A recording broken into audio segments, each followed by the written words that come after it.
In this video, we're solving quadratic equations which have complex solutions at times. So let's go ahead and look at the first example, example A. What we're going to do here is subtract 16 from both sides of the equation to isolate the x squared. And we end up having x squared is equal to negative 16. The reason why we did that is we wanted to use the square root method to solve the equation. Whenever we have something simple like x squared on the left and a number on the right, we can always take the square root of both sides to solve the equation.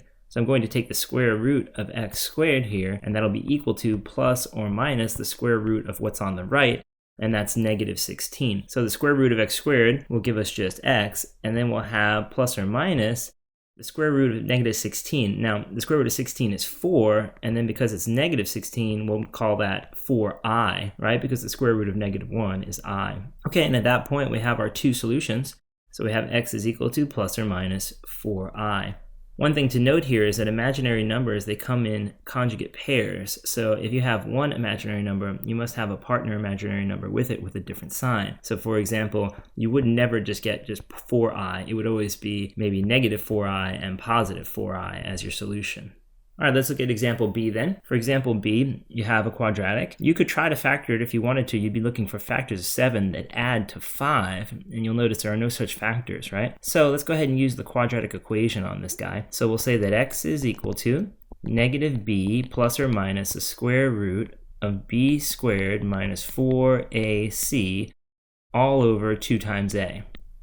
Let's use that formula then, and we'll note that a here is just 1, b is positive 5, and c is positive 7. Okay, let's enter some of these values in then. Negative b would be negative 5 in this case, plus or minus the square root of, well, b squared would be 25, or 5 squared, then minus 4 times the a term, which is 1, times the c term, which is positive 7. And that'll all be divided by 2 times the a term, or just 2 times 1. Okay, coming down to the next line, let's do the arithmetic here. It'll be negative 5 plus or minus the square root of 5 squared is 25, as I said before. And then 4 times 1 times 7 is 28. It'll be negative 28 because of the negative sign in front. And then that will be divided by 2. Now from here, under the radical, you have minus 5 plus or minus negative 3 under the radical, right? So the difference between 25 and 28 is 3. Since the 28 is larger here in absolute value terms, we're going to end up saying negative 3, and then we'll have 2 in the denominator. Now at that point, the only thing we'd like to do perhaps is to take out the negative sign in front of the 3 as an I. So we're going to write this finally as x is equal to negative 5 plus or minus. If I wrote it like this, for example,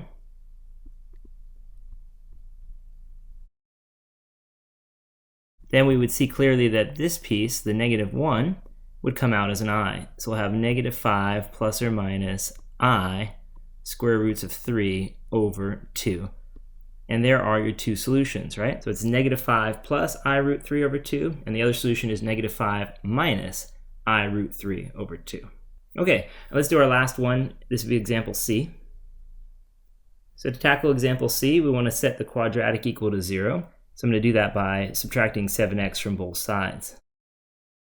So it'll be 13x squared minus 7x plus 1 is equal to 0. And then from there we have to try to factor if possible, and probably it won't be possible here, but we can check. So we would think about, say, factors of 13 that add to give you 7. Well, factors of 13 are just 1 and 13, and they only add to give us 14. So 7 is not going to be a middle term we can achieve trying to factor this polynomial. Okay, so let's go ahead and use the quadratic formula, where x is equal to let's mark the terms first. So it'll be a, b, and c. So remember, it's going to be negative b, so in this case it'll be positive 7 because negative, negative, right? So negative b plus or minus the square root of the b term squared, that'd be negative 7 squared, minus 4 times the a term times the c term. And all of that will be over 2 times the a term. Okay, so let's see what that ends up giving us. We'll have 7 plus or minus the square root of, well, we have 7 squared, that's going to give you 49. Then we'll have negative 4 times 13, basically.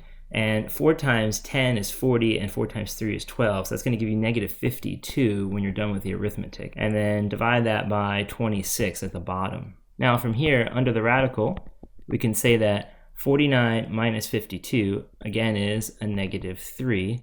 and then we have this 26 in the denominator. Okay, from there the final piece of it is to say that x is equal to 7 plus or minus, we're going to pull this negative in front of the 3 out as an I, so we'll call it I square roots of 3, and that'll all be over 26. And there are your two solutions. It's 7 plus I root 3 over 26 and 7 minus I root 3 over 26.